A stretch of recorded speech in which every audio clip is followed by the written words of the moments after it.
kicking back on this summer breeze.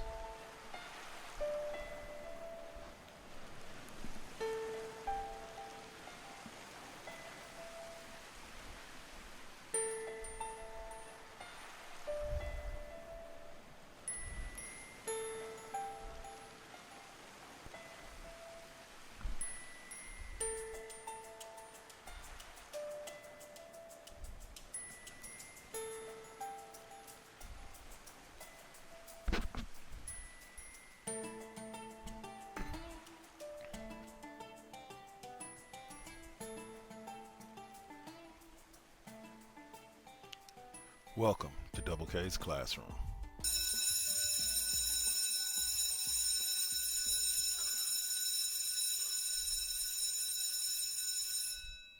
Class is officially in session. Hey, what's up, y'all? What's up? It's me, Double K Double, and I'm here with the latest edition of Double K's Classroom. Um, what I'm going to be bringing you today is a little bit of talk about Major League Baseball. We're going to start with the top half of the show, talking a little bit about the American League. We're going to focus in on one team per pretty much division, the division leaders of each team of each division, the leaders of each division, and talk a little bit about each one of them. So we're going to start out with this one with the American League East, which is currently being led by the Boston Red Sox, who are 29-19, and actually have the best record by about a game in all of basketball, in all of baseball, or not in all of baseball, but in all of the American League, tied with Tampa Bay. These two teams both have put up great seasons away from home, both winning with the Rays being 18-7, the Red Sox being 16-7. But at home, both teams have struggled, with Red Sox being a game over 500 and the Rays being a game below. The Rays are currently on a 10-game winning streak, making them basically the hottest team in baseball right now. They've got a plus 44 run differential, but the Red Sox are the team that I think you want to focus on with this particular division. They're being led statistically by Xavier Bogaerts, who's hitting 345, Rafael Devers, who's got 13 home runs, the third baseman, and 39 RBIs. This kid's savage. He's been good for years. Pitching wise or hitting wise, they're ranked first in overall runs, second in batting average as a team.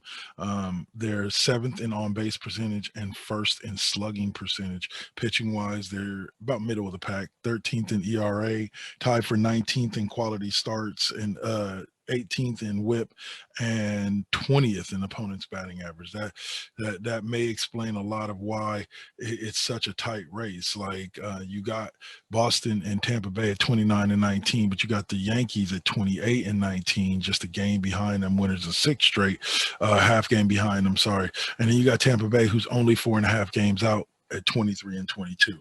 So with what, another 110, 115, 20 games left to go in the season, this division could wrap up to be one of the most interesting ones out there, with at least four different teams. So we may end up seeing both of the wild card teams come out in the American League, come out of the East. But like I said, it's a long season to go. In 120 games, we may see two of these teams rise to the top. As Macho Man would say, the cream of the crop always rises to the top.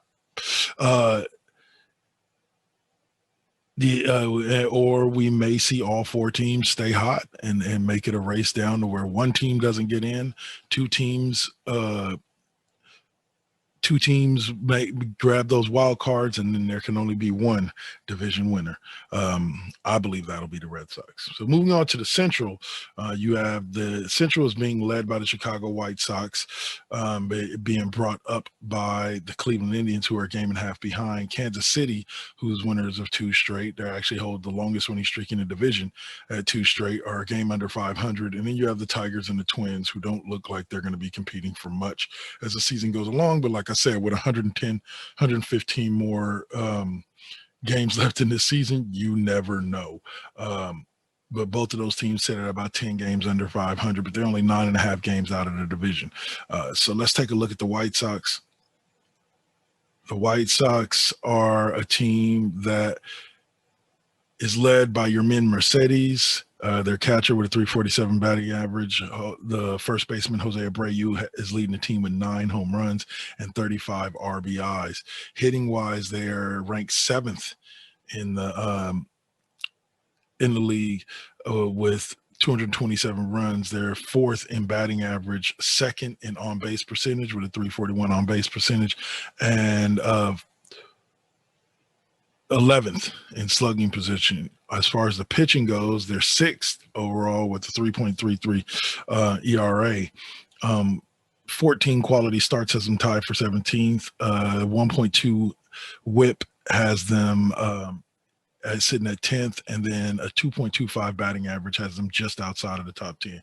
I think Lucas Giolito and the addition of Tony La Russa as the manager is what's turned this around for the White Sox. They weren't exactly a bad team last year, but this year they're definitely a better team, and it shows as far as I'm concerned. Cleveland dominated this division last year, but I think the loss of Bauer to the Yankees really hurt them and gives the White Sox a chance to step in. I'll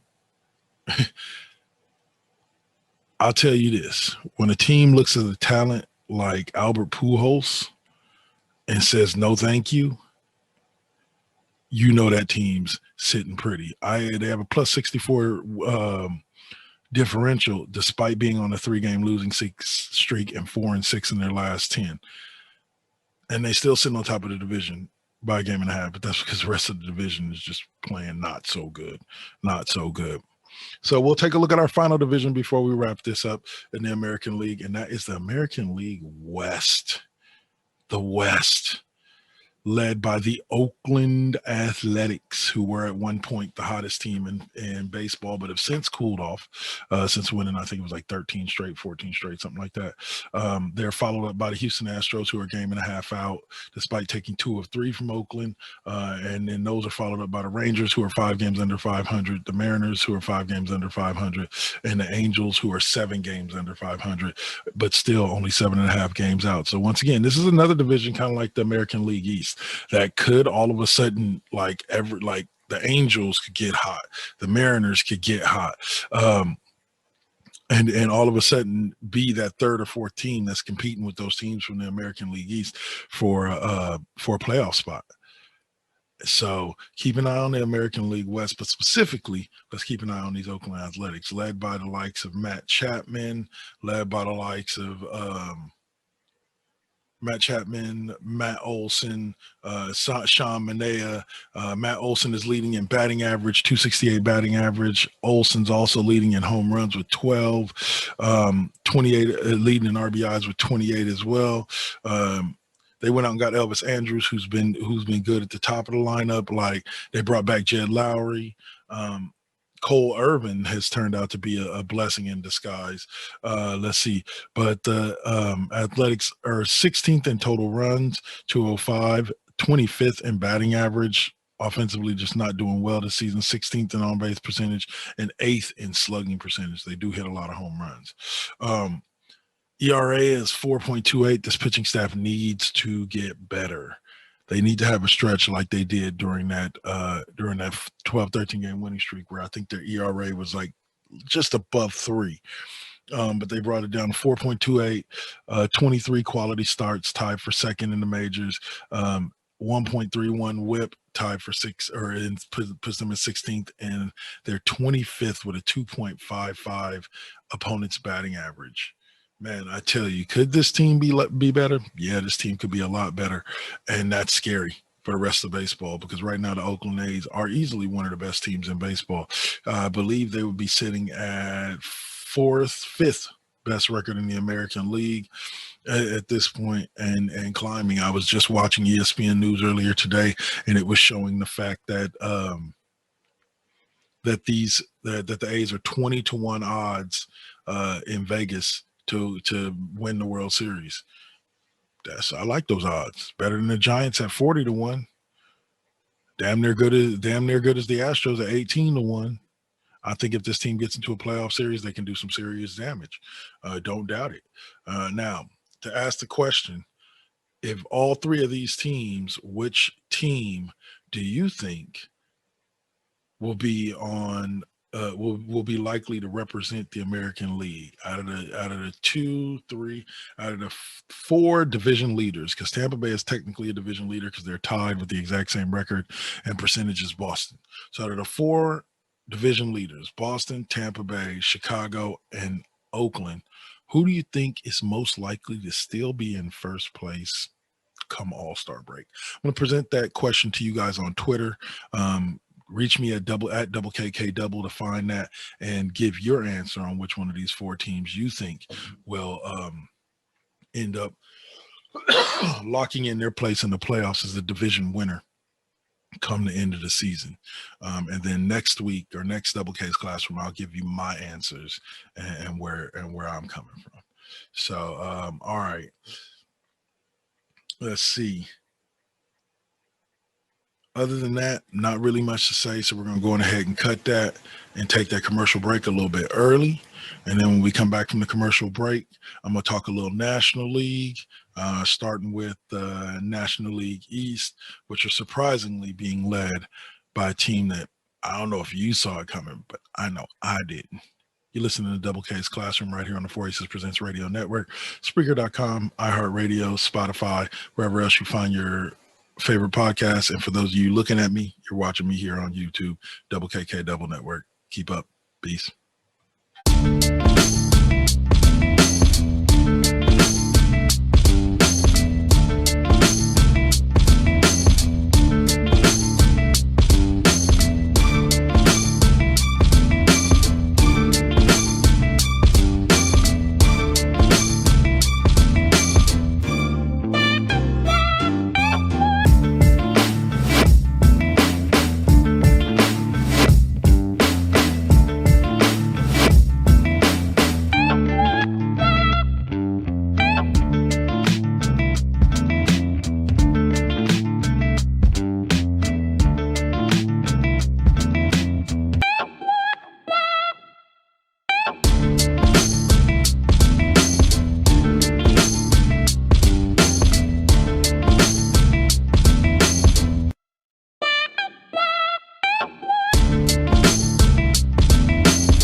And I'm back. Okay.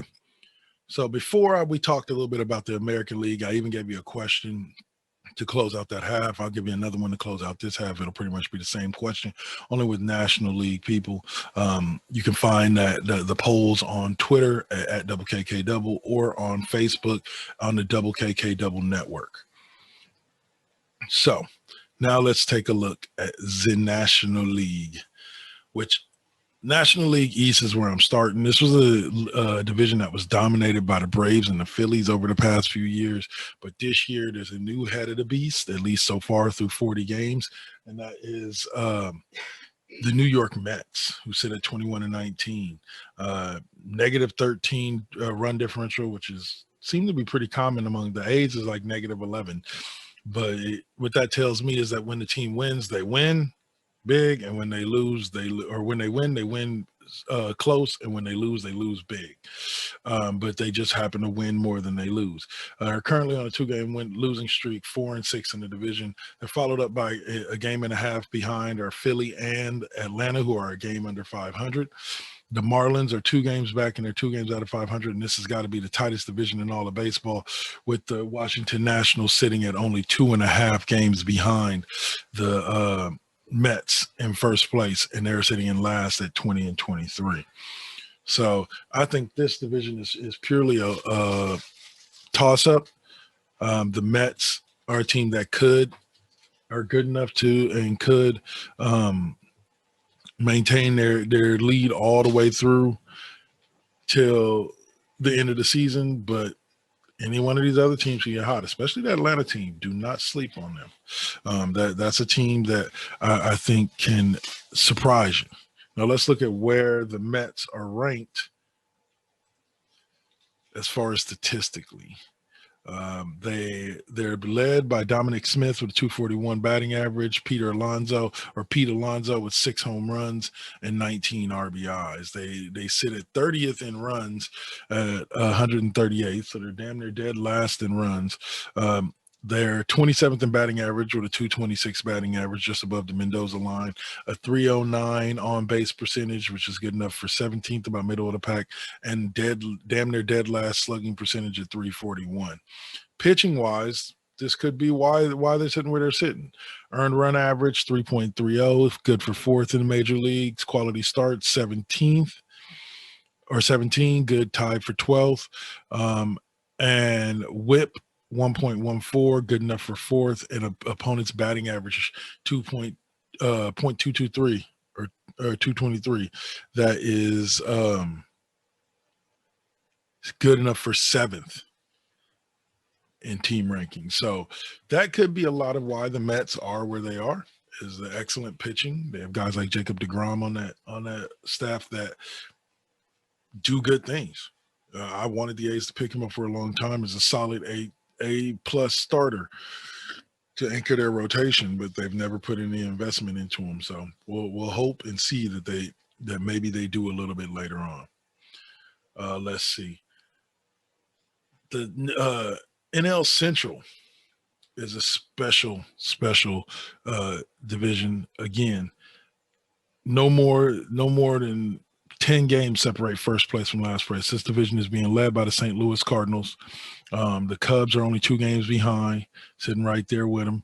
The Milwaukee Brewers are knocking at heaven's door, 23-23, only 3 games out. The Reds 20-25, still only 5 games out, and then the Pittsburgh Pirates at 18-28. Once again, only sitting 8 games out.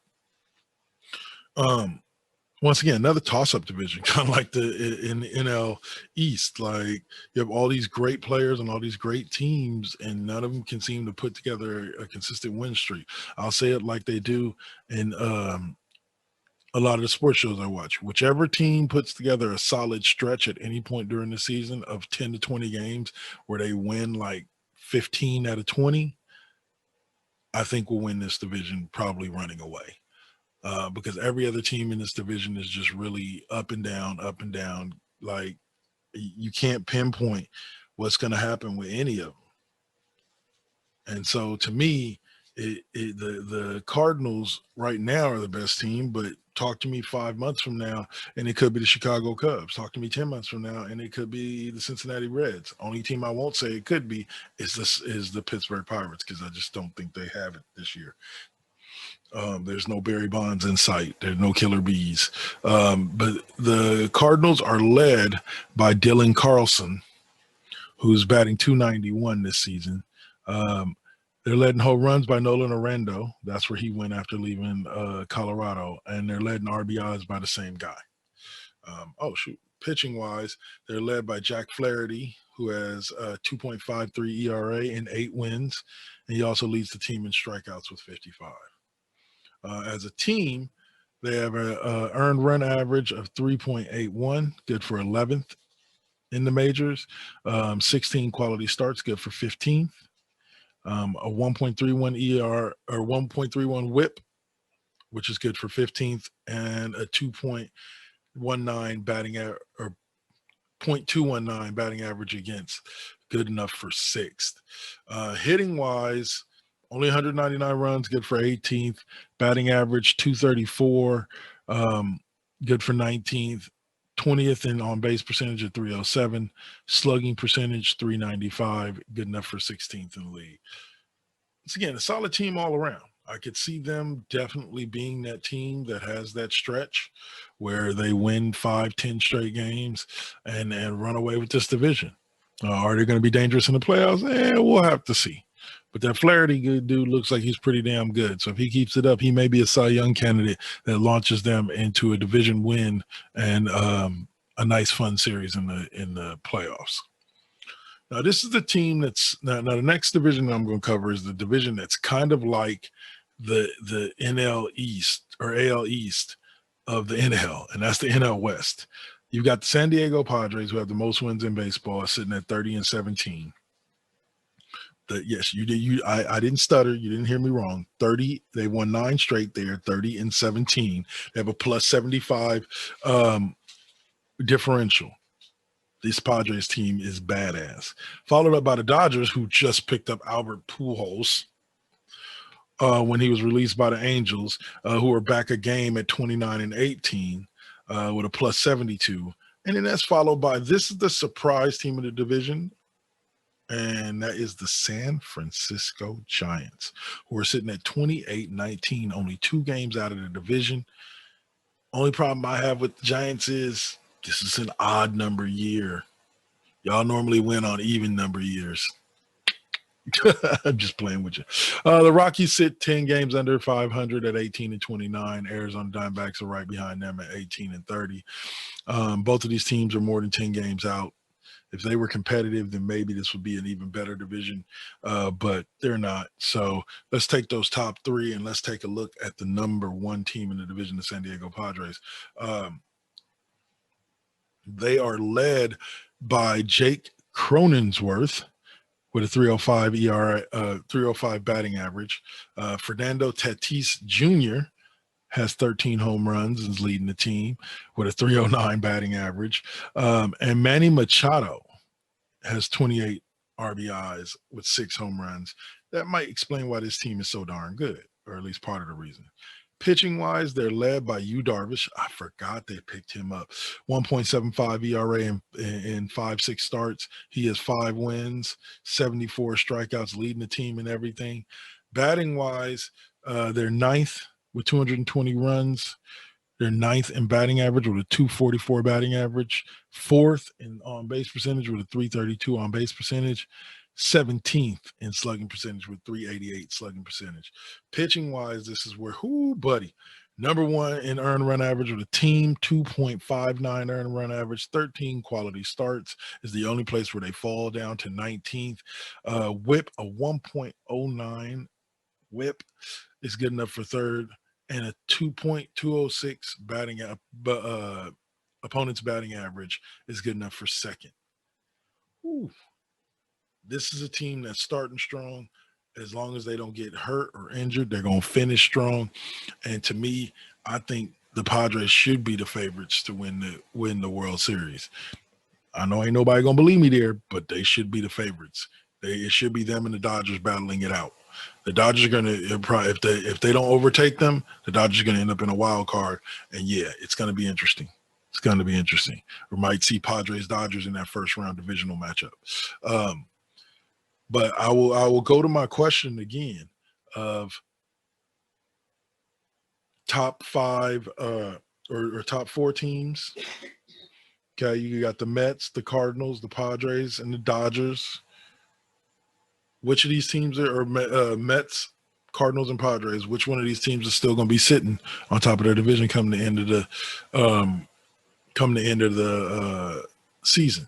So be sure to answer that question. Like I said, check it out. Double K Double on the Twitterverse and on Facebook, the Double K Double Network. And you'll find a poll on both of those places for you to give your answer as to which team you think is going to be sitting up there. All right. So as a last subject, real quick before we sign this off, I'm going to tell you this. I'm not mad. I loved what the Warriors did this season. I loved everything about what the Warriors did this season.